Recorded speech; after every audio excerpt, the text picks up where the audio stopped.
everyone, and welcome to today's virtual program at the Commonwealth Club of California.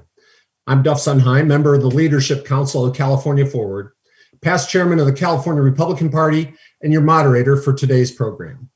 We want to welcome our audience members and thank you for your support of the Commonwealth Club. If you wish to make a donation, please text the word donate to 415-329-4231. That's 415-329-4231. We'll be discussing a lot in the next hour, and I want to make sure to ask your questions too. If you're watching along with us, please put your questions in the text chat on YouTube, and we'll get to them later in the program. And now it's my honor to introduce our two distinguished guests. Maria Bartiromo is anchor of Mornings with Maria and Maria Bartiromo's Wall Street on the Fox Business Network, as well as anchor of Sunday Morning Futures on the Fox News Channel. Maria, you're a busy woman. Maria also is a two-time Emmy Award-winning journalist who was the first person to report live from the floor of the New York Stock Exchange, and in 2011 made history once again as the first female journalist to be inducted into the Cable Hall of Fame. Also with us is James Freeman, her co-author in this book, and assistant editor, page editor, and the author of Best of the Web column for the Wall Street Journal, as well as serving as a Fox News contributor. James also is a former investor advocate at the United States Securities and Exchange Commission. They're co-authors of the new book, The Cost: Trump, China, and American Revival. Our guests say that America needs an economic revival after the coronavirus shutdowns, and they argue that the playbook that resulted in the greatest job market in history can now put Americans back to work. Ms. Bartiromo and Mr. Freeman say that President Trump, by cutting red tape and slashing business tax rates, spurred corporate investment that led to record number of U.S. jobs, and they say these policies will once again lead to prosperity. As we're just a few days from the presidential election, we're going to have a very spirited discussion. So Maria, James, let's jump right into it. Thank you for joining us today. Thank you. Thanks a lot, Duff. It's an honor to be here, and thanks to the club. Yes. So obviously, with just a few days till we will finish the voting, I think it's something like 75 million people have already voted. Do either of you have anything you want to say specifically about the election and what the next 5 days may hold? Well, Maria? yeah, I think it's going to be a nail biter. Look, I think given the fact that so many people have already voted, I think you're seeing some decisiveness on the part of some of us. And I think the next 5 days will be important in terms of voter turnout. And I think we're also going to be focused on ballots and making sure that we have a free and fair election and that there's no hanky-panky going on, which is, of course, we've seen some stories of that just recently with ballots being thrown away. James. Yeah, it's a tough election to call. Not that it's easy to predict winners and losers anytime, but when you've had so many states make these pretty dramatic changes in the way that people vote, when you have this kind of odd campaign where essentially both parties are relying on Donald Trump to drive turnout, I think this is new in my lifetime, where you have a candidate leading in the polls who has kind of chronically had a problem through the primaries and now the general election with inspiring, motivating, exciting voters. That's odd, but maybe whether you love or hate Trump, that's enough to get someone to the polls. Well, I'm always reminded of that famous philosopher when people ask me what the election results are going to be, Yogi Berra, who said, "I'm reluctant to make predictions, especially about the future." And so I'm reluctant to figure out what's going to happen, especially after the surprise that we saw in 2016. Right. So the title of the book is The Cost: Trump, China, and American Revival. James, can you tell us how you came up with that title? I think it was actually Maria's idea to just focus on things you can measure about Donald Trump. There are so many things that can't be measured, and I think he obviously inspires very intense emotions, both in his supporters and his opponents. But when you focus on things you can measure, you tend to focus on the central premise of his candidacy and then presidency, which was economic revival, prosperity for American workers, and it also relates to things you can't measure. When we talked about the collusion theory that dominated so much of his presidency, and I think you can't really understand his presidency without understanding that resistance he faced, and that had to do with things that not only couldn't really be measured, but in the end turned out to be nothing at all in terms of a dossier of accusations against him, which ultimately was proven to be false. Maria? Yeah, and I think there's a cost to all of this, and that's why we looked at what would happen, if we were to see a reversal. In other words, there's a cost to undoing the tax legislation. There's a cost to putting lots of regulations on the economy after President Trump had a whole deregulatory program. There's a cost to turning the investigative intelligence agencies of the United States government against a sitting president. Not only did what James just referred to, the collusion story, not only did that divert resources away from other things that were really needed in government, but there's a cost on our trust in government today. Right now there are many people who would say, I don't trust the FBI. I don't trust the CIA. We cannot have that in America. There's a cost to all of that. And there was a cost to diverting all of the energies and the time of our investigative intelligence apparatus of the U.S. government, instead of focusing on, for example, China eating our lunch and, stealing intellectual property and forcing the forced transfer of technology. We had our intelligence agencies looking for collusion, which we now know was a made-up story. So there's a cost to what takes place in the greatest country in the world. There's a cost to the policies that create economic progress and economic prosperity in America and its impact on the rest of the world. Well, I think what's very interesting about this book is that so many people are caught up in Donald Trump's personality. And I think, accurately say that a lot of times his conduct has been boorish. But I think America too often does focus on the personality and doesn't focus enough on the policies. For example, President Obama is very well liked by a lot of people. A lot of us are very proud that he was the first African-American president. But if you talk with people today, whether it's on the left or the right, there's some real doubts about the importance of his legacy. And I think the value of this book is really to focus on that legacy. And I think it does get lost. And I think there's no greater example of that than what's going on in the Middle East today. And I was wondering if you could address that. For sure.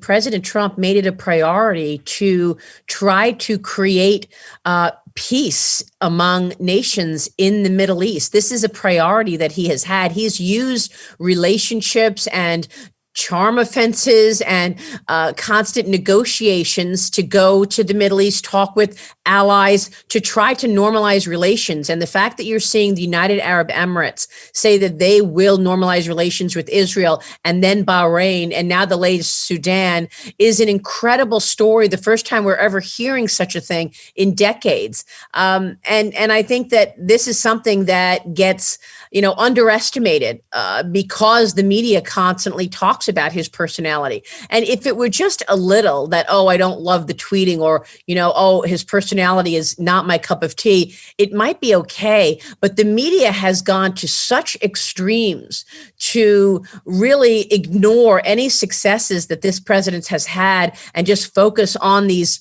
pet peeves that they have about him in terms of his personality. You never hear any stories in the media about Middle Eastern peace. You never hear the fact that income inequality actually began to narrow at the beginning of this year, with earnings on the bottom end of the scale going up. These are real successes that are measurable and in plain sight, and yet the media refuses to talk about them. And I think there's a cost to that as well. And it's a sad state of affairs, frankly.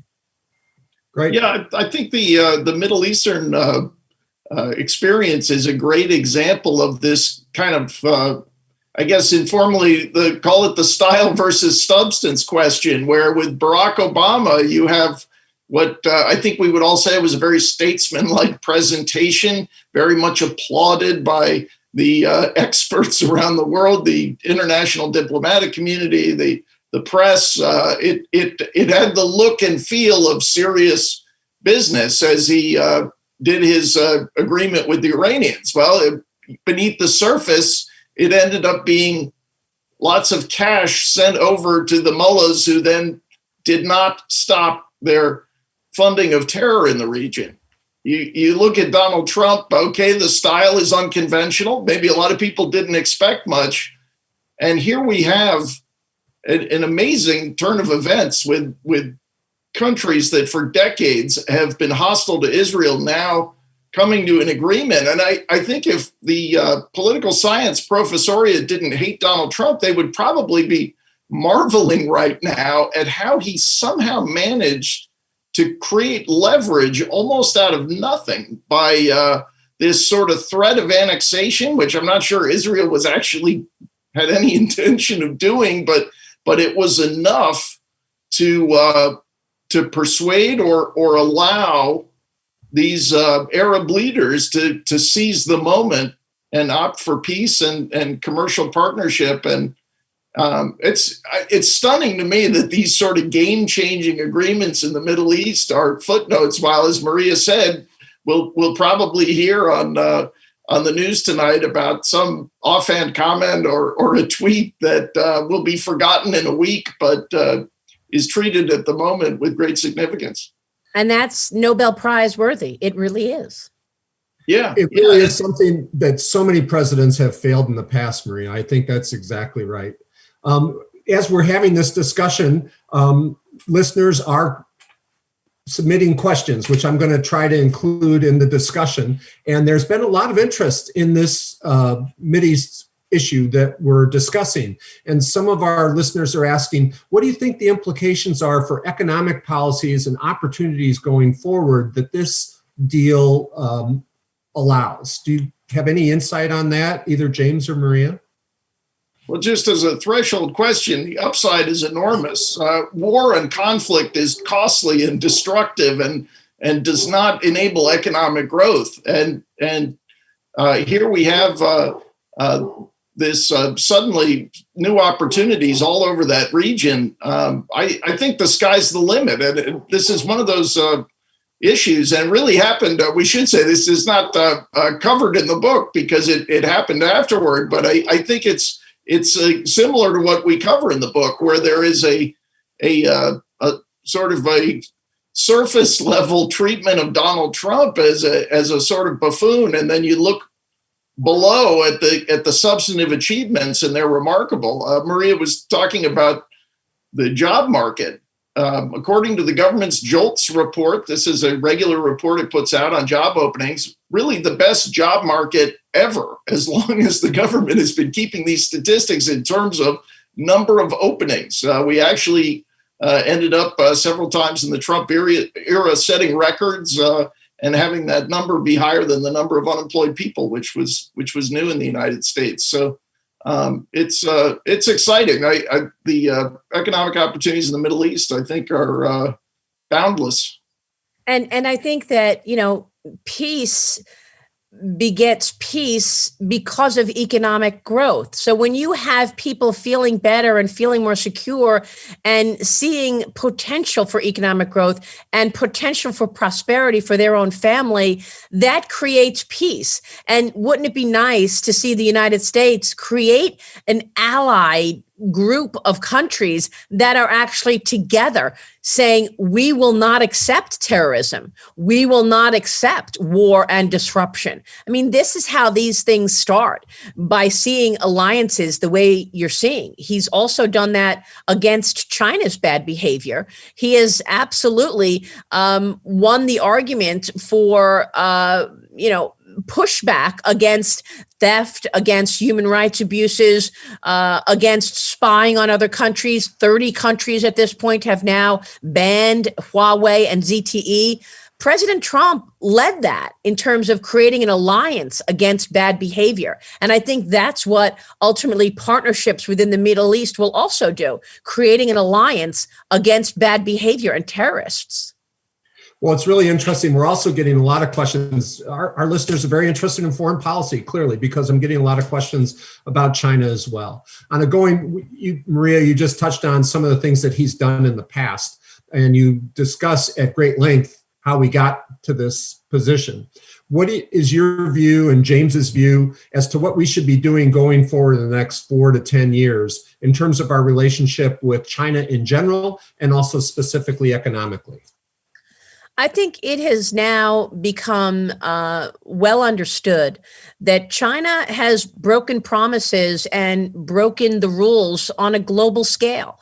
The Chinese Communist Party is the villain. And this is not about the Chinese people. This is about the CCP, which has been stealing intellectual property for decades, which has been forcing the transfer of technology, acquiring companies all over the world and just stealing their technology with the one goal to create a different world order and to put China as the largest superpower, most dominant superpower, both economically and militarily.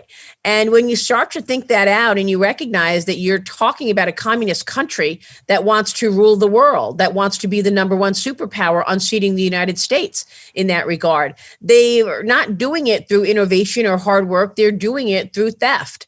And even during a 3.5-year period of back and forth between the U.S. and China trying to do a trade deal, the Chinese Communist Party would never admit to intellectual property theft.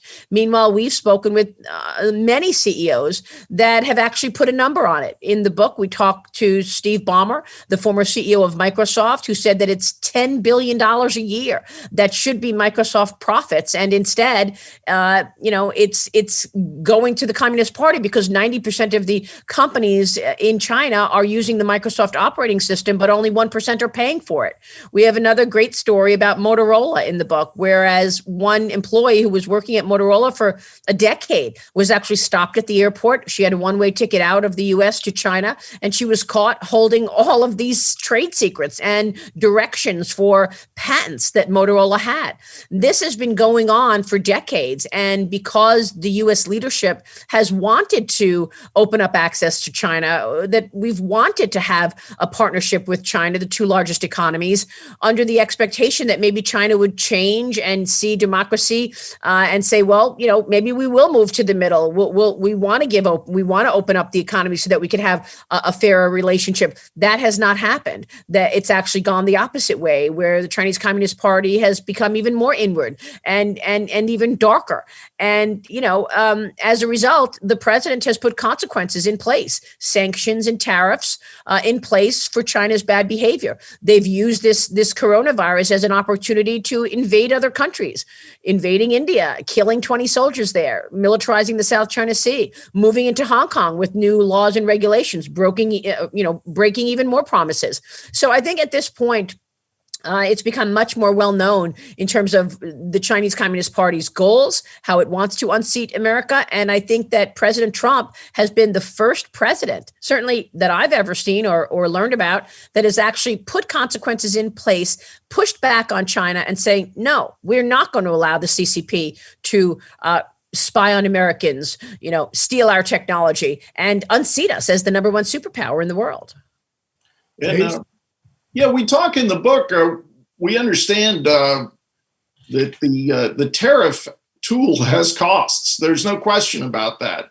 And our hope is that the president pursues the agenda he sketched out at the G7 meeting a few years ago, seeking zero tariffs in other countries if he wants to keep the pressure on China, because this is friction, this is added costs. But where we go through the history, we do give him a lot of credit for pointing out that the premises of our engagement with communist China have really not proven out.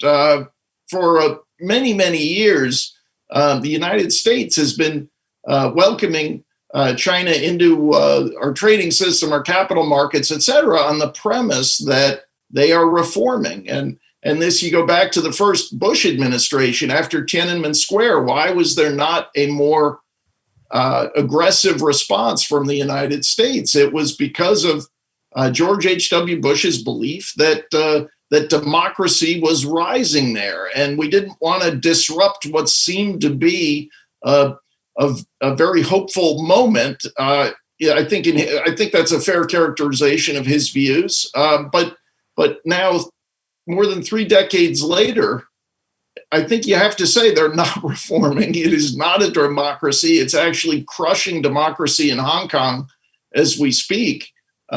Just this week, a number of the students, young people who had participated in democracy rallies over the last months, were being rounded up. One of them just across the street from the U.S. U.S. consulate, I believe, where he was going to seek asylum.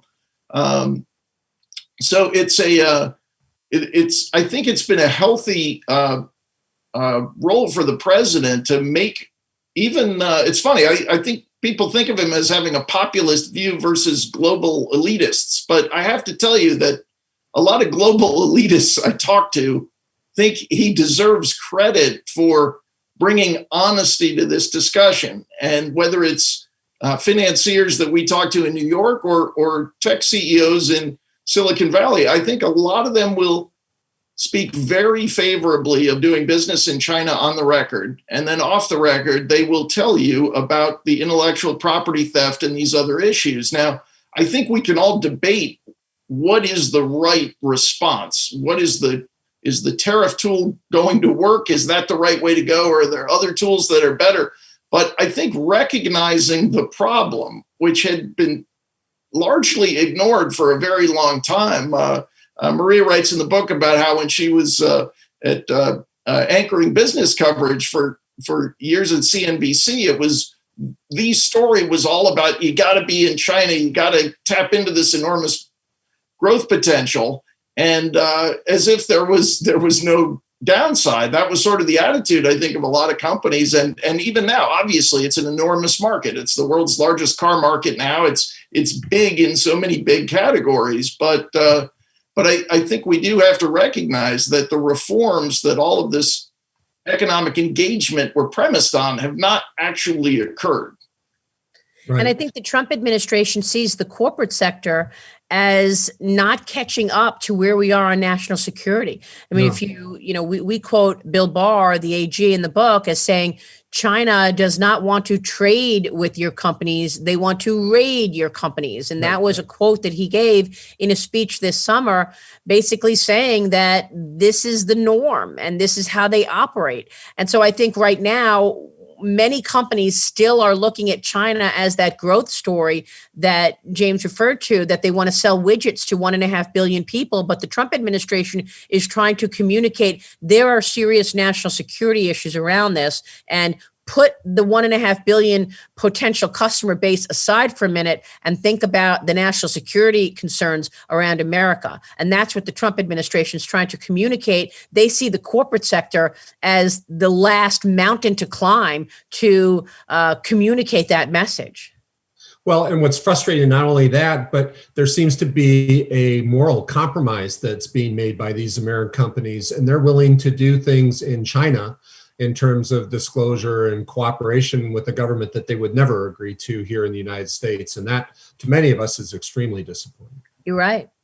So with China, if you are in China and you want to Google Tiananmen Square, forget it. It's just not happening. And Google agrees to that. They've got a different search engine there in China so that they can be in China. It's very troubling, actually.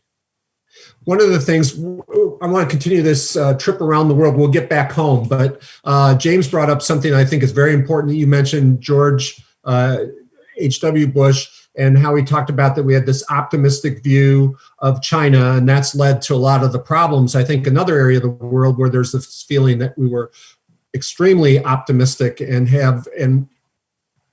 many of us are not surprised that it hasn't turned out well, is in Iran.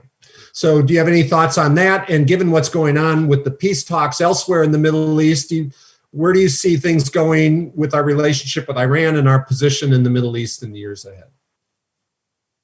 Well, I would say they have a even more incentive than they used to join the sort of civilized community of countries, if you will. There's now, as we've said, kind of a burgeoning coalition joining together against them. But Iran is interesting. Just as we were talking about China, one of the things that made me kind of rethink the China issue is there was this. I think there was a sort of a mantra that our engagement with China is free trade, and of course we like free trade. Milton Friedman, we point out in the book, warned about what kind of trade you end up getting with a communist regime. But my point is, when Iran does horrible things and threatens neighbors and funds terrorism, and we seek to use economic tools to dissuade them, I don't think there are a lot of people saying, "Oh, but we should have free trade with these thugs."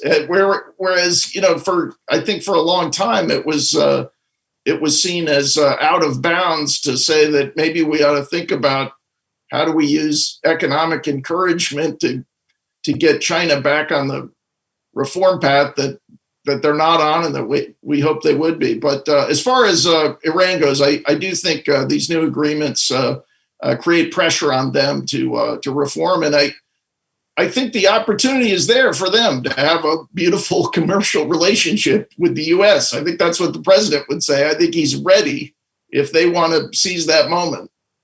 And, I think one thing that Donald Trump has done that has been real effective is to just keep many of these countries on their toes.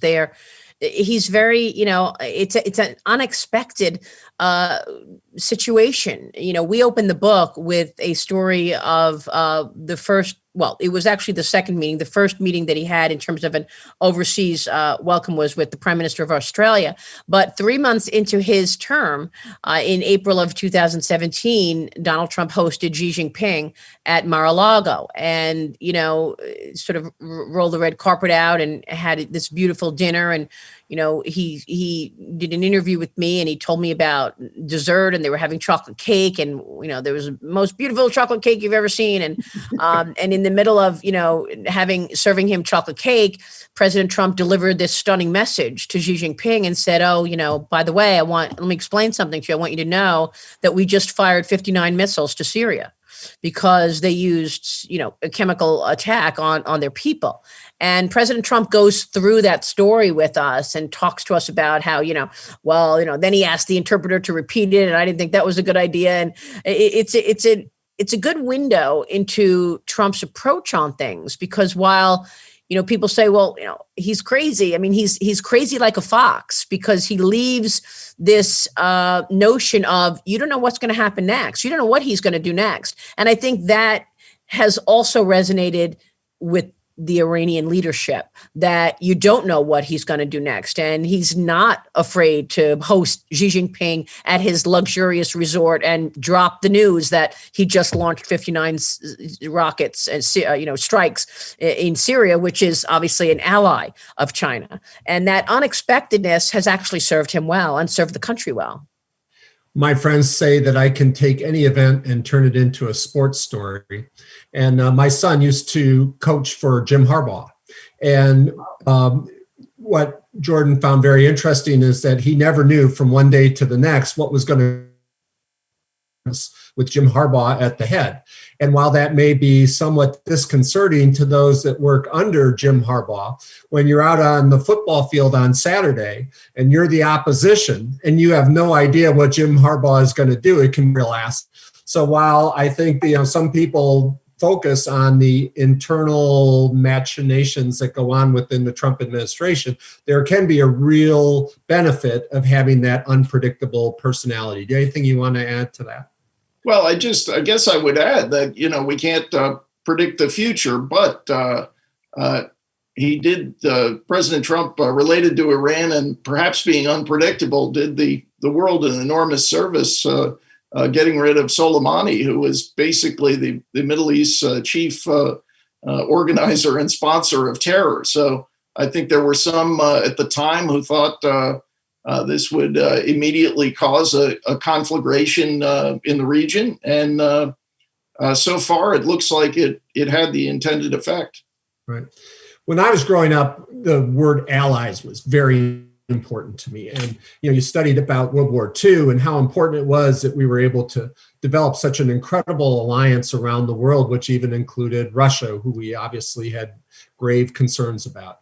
And I read a book about 10 years ago talking about the real difference between the United States and China is we had 58 major allies, and the Chinese really had no other allies. It seems to me in some ways there's been a lot written, a lot of concern about the fact that in some ways Trump almost seems to be more comfortable with his adversaries than he does with his allies. In fact, I had a former senior administration official say to me, Duff, we've ticked off the Canadians. Do you know how hard it is to tick off a Canadian? So do you want to address that issue, and what is the status of the alliance, the importance of the alliance going forward, especially relative to the threat that we face with respect to China? Well, look, I think that President Trump makes it a point to communicate that he's only married to the American people. He's not going to have, as much as we have allies, if you do something against America, if it's not something that you promised, he will call you out. And look, I think the USMCA is indicative of a great trade partnership that the U.S., Canada, and Mexico have. It is better than NAFTA for the American worker. And I think that he continues to reiterate that his priority is putting America first, making sure that you're buying American and hiring an American. And as a result, that may bother other nations, including our allies. But the president has continued to, promise American people prosperity and jobs in America. And so he's not going to apologize for it. And I think that's what his base likes. And that's why, they feel like he's an outsider and, upending things. You've got congressmen and congresswomen in power for 20, 30, 40 years, and you don't see the kind of progress that one would expect. So Donald Trump went in there, guns blazing, saying, I want to drain the swamp. I want to do this. I want to, call you out. And as a result, it threatened those people in power and their grip on power. And I think that's part of the reason that he's hated by some people who are entrenched in Washington, because they know that he's not going to apologize for calling you out, even if you are an ally. Now, that may or may not be the right, approach or the right way to make friends, but he didn't go to Washington for that. And that's what he makes very clear. Yeah, after having the sort of dust up with the prime minister there, he did cut the USMCA deal. Now, we'll see. I kind of liked NAFTA. This, to me, looks like we're going to pay a little more for automobiles and maybe some other things. On the other hand, this wasn't the damage that I would expect it in some things. And I think in other ways, it's actually an improvement when you look at some of the medical intellectual property provisions in there. And for your Silicon Valley folks, embedding Section 230 in the USMCA was, I think, quite an achievement. Now, obviously, we're debating in the U.S. exactly how this ought to be interpreted, but I think, the conduct of foreign policy is unusual, and sometimes when he talks about it in a way that sounds very transactional, I think for a lot of us, it's kind of jarring and makes us scratch our heads, grit our teeth. But I do think when you look at something like Germany, there is I think he's reasonably making a point when he says, let me get this straight. You want more help from us to protect you against Russians, and you want us to spend a lot of resources, but you won't stop doing this project with Russia that will make you more dependent on their energy supplies. You're basically actively creating more leverage for Russia against you. and you're asking us to protect you from Russia.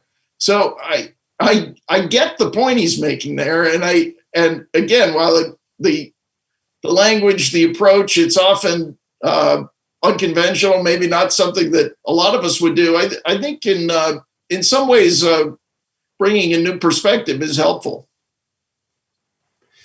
So one of the things that you talk about a lot in your book are the tax cuts and how that's been so beneficial, not just to American industry, but to the American worker, and how it has enabled people to bring their money from overseas back home and still meet their obligations to their shareholders.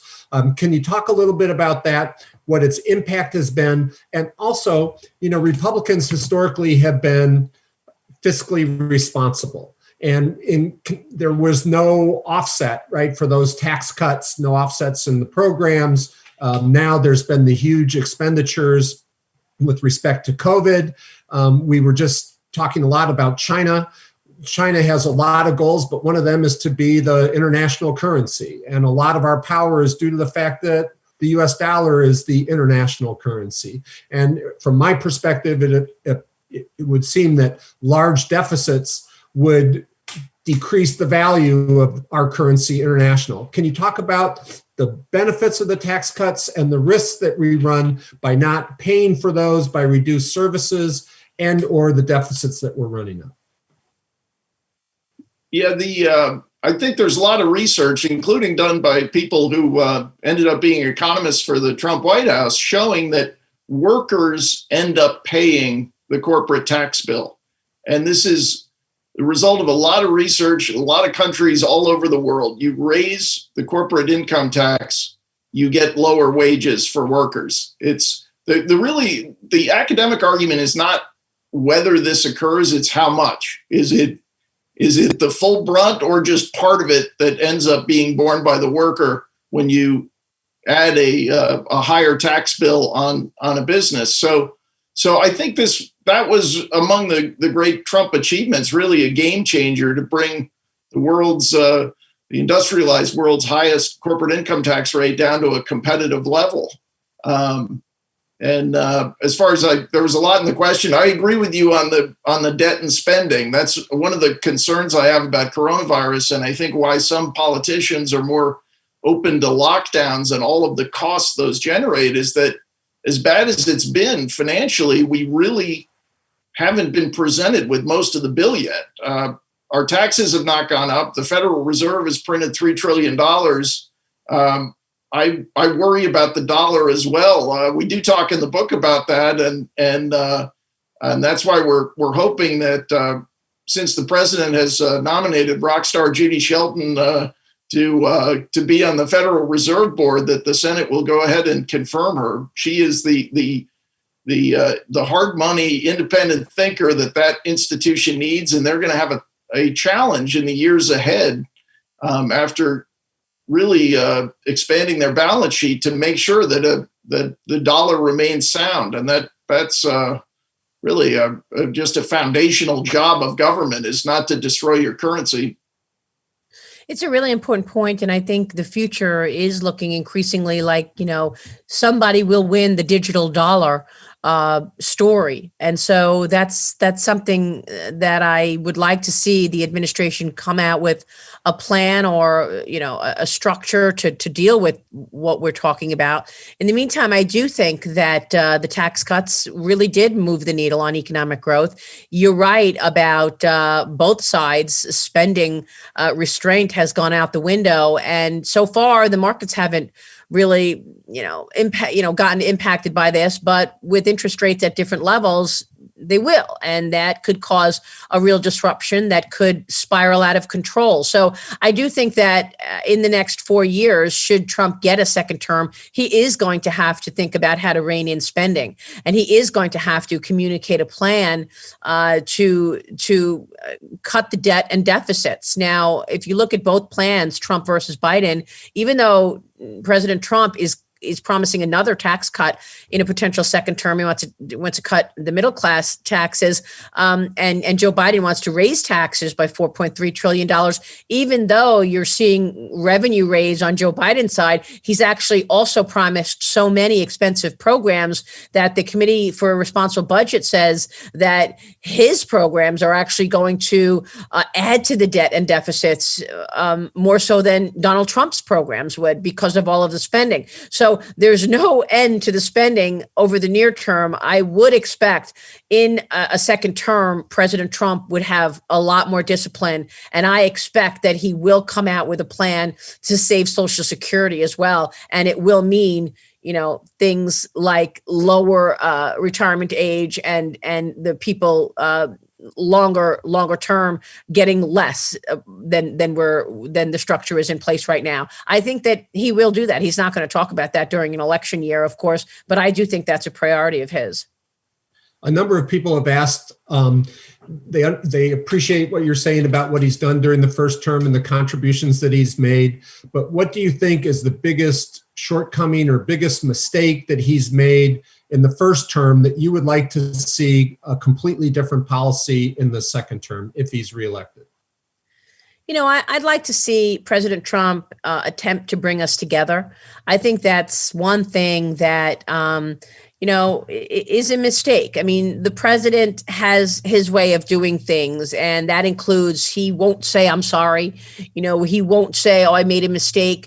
I think that is a mistake. I think that, in a second term, knowing that he doesn't have to worry about reelection and he can do what he wants for the next 4 years, it would be nice to see him approach some way to bring us together, because there's just way too much divisiveness in this country. The hate has gotten really out of control, and something's got to be done, and the leader needs to do it. And I think that he's got it in him to do it.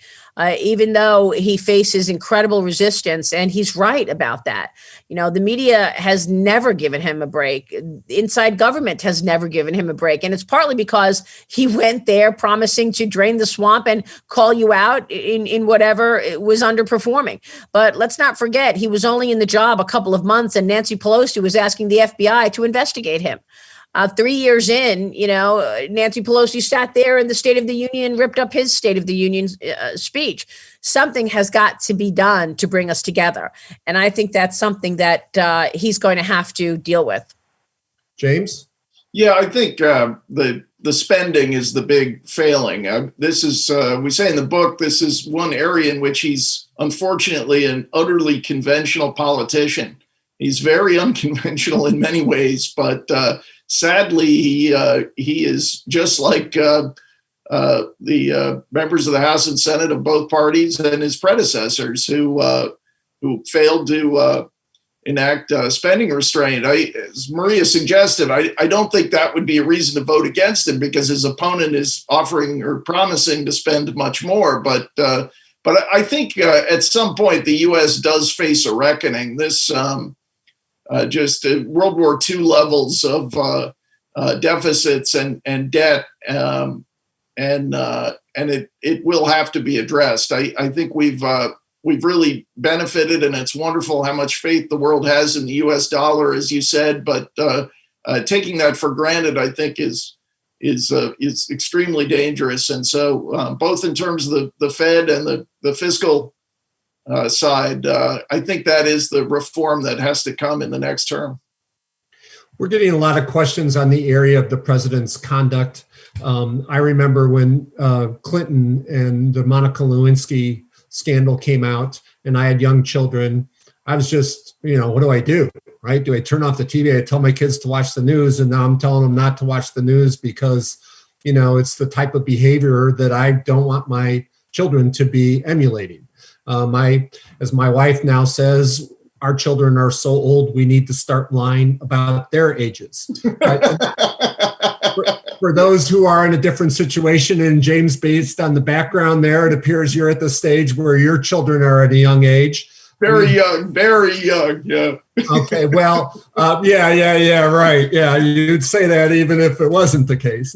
But that's important to our country. right? It's important to how we convey not only to the rest of the world, but to our family, the conduct of the president.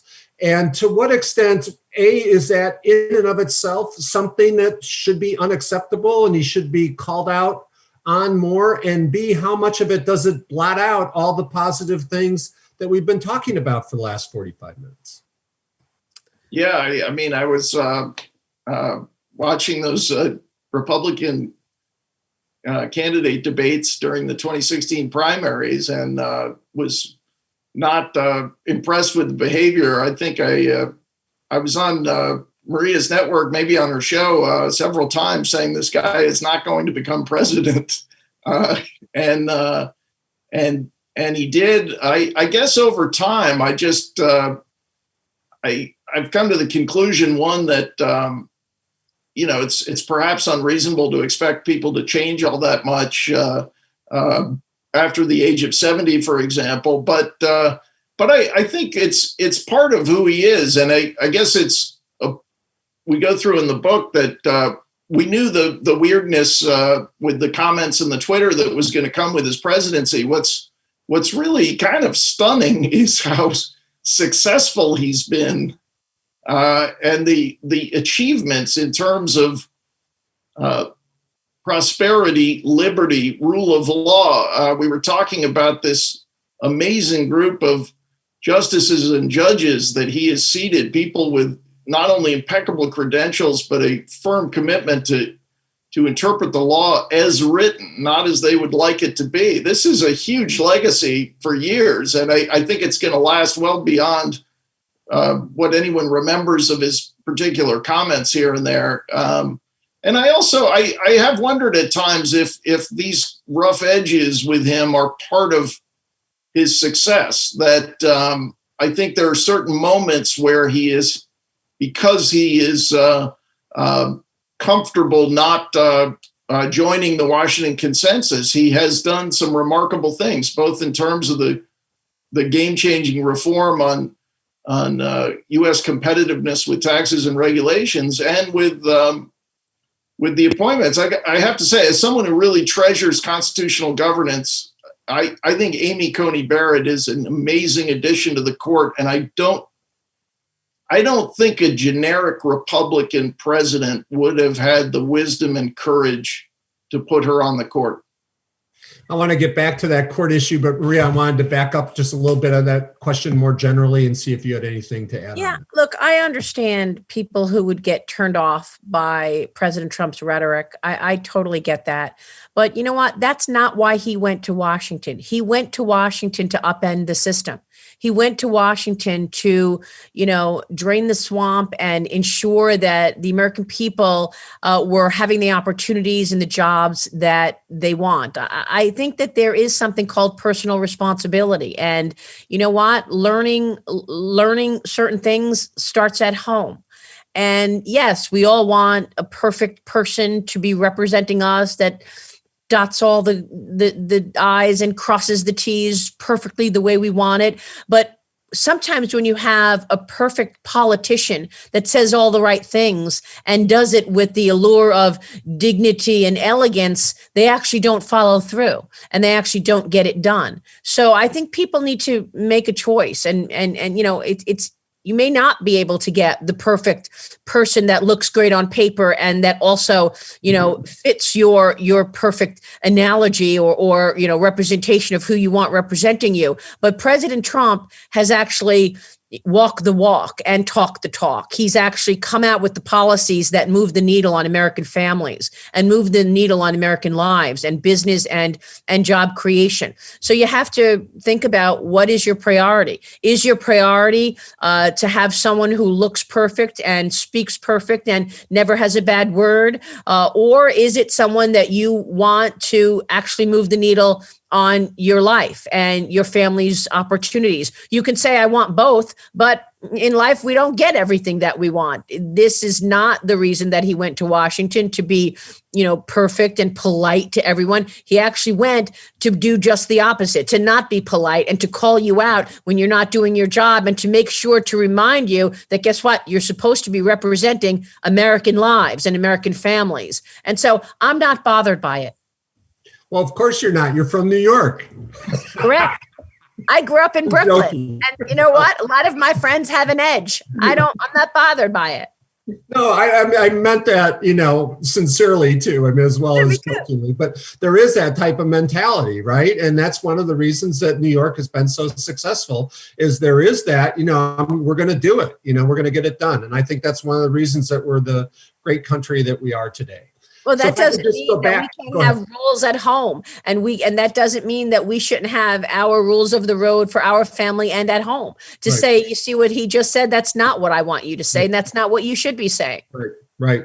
Well, I just, at a personal note, I will just add, having lived and worked in both Washington and New York, it was a pleasure moving to New York, where people told you exactly what they thought. And Exactly. At first, it could be a little jarring, but I think over time you appreciate the contrast between Washington and I think it was Fred Thompson when he was after his acting career, he became a senator, and he said in Washington he longed for the warmth and sincerity of Hollywood. One of the things that you talked about, James, was the court. And we're coming up near the end of our time here, and there are several items that our people want to get to. But I just want to touch on this a little bit, because I think that the Trump legacy is very poorly understood in this area. And I've been interviewed for the Ninth Circuit on 2 occasions and have gone through the process and seen what an excellent system he has put in place and the quality of the people that he has put on the bench. And one of the things that I think people get confused is judicial conservatism and political conservatism.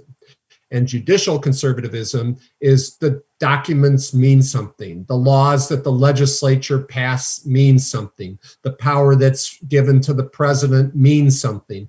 And those, everybody should stay in their lane is one of the major contributions that I think he's made to the court. And I think it's no better exemplified by the fact that Kavanaugh and Gorsuch, who both were nominated by President Trump, no 2 justices have ever disagreed more than those 2 justices have on their time at the bench, because they're trying to understand what the original intent was.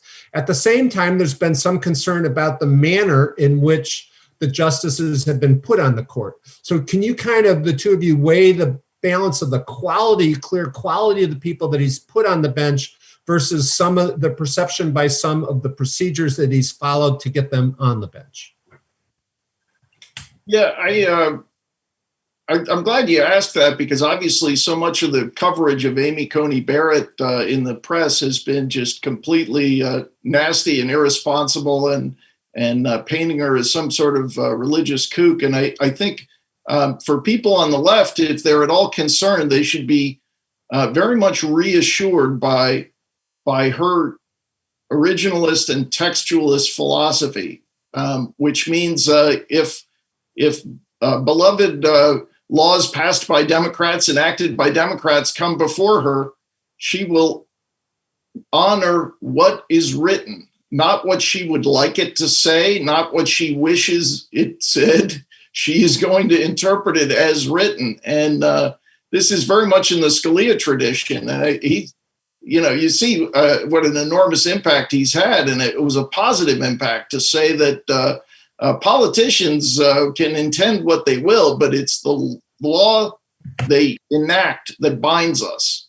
And so taking the law as written will often lead so-called conservative justices to yield liberal results, because they are not following a political agenda. They're following what the law says. And so I think if properly understood, her appointment should really be welcomed by people across the spectrum. And I think you actually are starting to see some realization. I'm sorry, I forget the name of the author, but there's a piece in Vanity Fair from someone obviously on the left, but saying, this might not be so bad. We have a person who is conscientiously going to protect the laws that our side has enacted and that we treasure. I also like the fact that she did not go to an Ivy League college. She is a mother of seven. She represents a normal woman, dealing with family, career, and we haven't had that on the bench. So I think it's refreshing. One of the things, obviously, that is on everybody's mind these days is the COVID and the president's policies or lack of policies, the masks, all that sort of stuff. And the barometer on that kind of goes up and down depending upon what's going on elsewhere in the world. So the recent outbreak in Europe seems to indicate that maybe our response isn't that different than the other countries. Can you talk about, his kind of the style that he's opted in for and the impact that has had on our response to this terrible crisis? Well, I think President Trump has made very good moves in response to coronavirus. Look, I think in January of 2020, I interviewed him while I was in Davos at the World Economic Forum, and he did appear that he thought, well, this is okay, that we're going to be fine. I think at that point, he did not know enough about what was coming at us, but I don't think anybody did. And I think that he got on track really quickly because a week later, literally, I interviewed him on January 22nd, and we were sort of talking about coronavirus coming. And on January 31st, he stopped all travel from China, which was a huge move.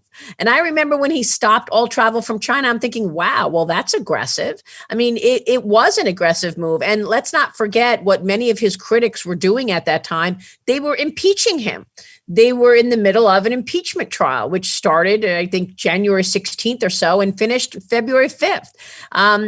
Joe Biden called it xenophobic to stop all travel from China. And Nancy Pelosi was having a party in Chinatown in San Francisco saying, come on down, we're good, no problems. So I think, sometimes when his critics come up with a narrative, they just drive that narrative forward and little by little, America just believes it. And frankly, I don't see a lot of truth to that at all. I mean, his critics continue to say that his biggest failing is COVID, and yet he stops travel on the 31st. He, rallies together the entire pharmaceutical industry to go on this so-called warp speed to start working on a vaccine. He moves to try to get the proper PPE. I mean, I think the big failing that this administration had was around testing.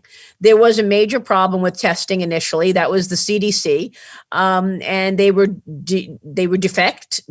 defective.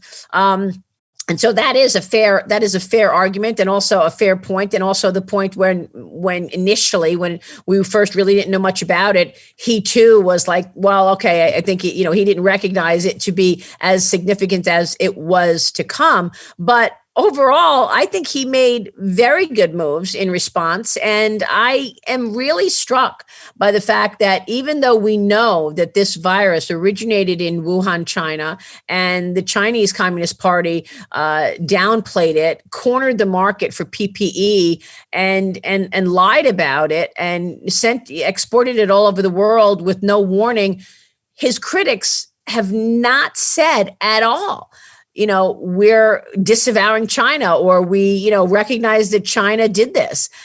They continue to blame him and completely ignore any role whatsoever that China had, which I mean, if you want to see protests, how come we're not protesting that? Instead, we're, protesting one another, which I find so crazy. James? Yeah, I think obviously it was a threat that few people understood. If you want to take any of the prominent public officials, whether it's Nancy Pelosi, Anthony Fauci, anybody, you can come up with tape where they're saying serious, not serious, mask, no mask, etc. So the fascination among media folk early on was we don't have enough ventilators. So he created this system to produce lots of ventilators. Then obviously testing became the concern. Maria described the struggles there, but the United States then ramped up its testing to a very high level. It's not true that we have fared the worst in the world. There are countries in Europe, there are countries in Latin America that have higher per capita death rates than we do. I think I give him credit.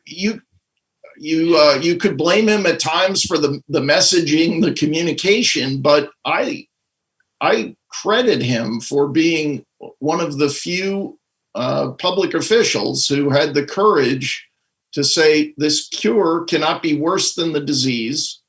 I think his instinctive resistance to shutdowns has been vindicated. We have seen that the correlation between massive government mandates that crush economies, isolate people, drive mental health needs, put strain on non-COVID medical treatments, that these shutdowns do not correlate all that well with successful COVID outcomes. The two states, after all this time, the two states with the highest per capita deaths from COVID are New York and New Jersey, which locked down more harshly than just about anywhere in the country. And there was a constant stream of stories over the last several months about how these crazy governors in the Sun Belt who thought that you needed to allow a functioning economy at the same time you fought the virus, that they were going to preside over massive deaths. It didn't happen. And now what we're seeing is a lot of headlines about rising cases, partly because we do so much testing now, but you're not seeing, fortunately, a surge in deaths. It might be surprising to a lot of people to learn that the number of deaths, fortunately, is per day is well below the peaks of last spring. So obviously, we wish the number were zero, but this is still an infection for which there's no cure or vaccine. I think we were talking about the costs, which largely have been punted into the future. We need to have a functioning economy. That the wealth is what allows us to take care of our health and everything else. So, has it been kind of a difficult path with a new virus that no one knew much about? Yes, but I think he is right on the money saying we cannot live in a permanent state of shutdown and isolate people. And we need to live our lives and focus on protecting the vulnerable. And if I could add one last thing. Yeah, we're almost out of time. On that issue, individual freedom has got to get back into this. Yes. If you're an 85-year-old and you want to decide, knowing the risks, that you want to hug your grandchildren and you're willing to accept that risk, I think you should be allowed to. At the same time, I think we need to encourage people to protect those vulnerable and isolate them because they are at higher risk. Well, I've saved the most difficult question to the end here. With the Dodgers winning the World Series last night and the Lakers winning the NBA championship, who will be the next New York team to win a championship? Will it be the Yankees, Mets, Rangers, or Knicks? I think, James, you have more credibility on this than I do. Well, you're the native New Yorker who has actually thrown a pitch at Yankee Stadium. So. Right. Right over the plate. Well, I think that we will say that our experts were flummoxed by that last question. Thankfully, as a Chicagoan who has not forgotten the 1969 Mets, I'm glad to hear that there's no prospect of an imminent New York champion. We're all champions in New York. Yeah, that's right. Well, thank you very much, Maria and James, for a great conversation. As you all know by now, they're the co-authors of the book, The Cost, Trump, China, and American Revival, which is available at bookstores everywhere. We also want to thank you, our audience, for watching and participating in this program. If you'd like to watch more programs and support the Commonwealth Club, please go online to commonwealthclub.org. I'm Duff Sondheim, and now this program of the Commonwealth Club of California is adjourned. Thank you, and be safe, everyone. Thanks, Duff. Thank you.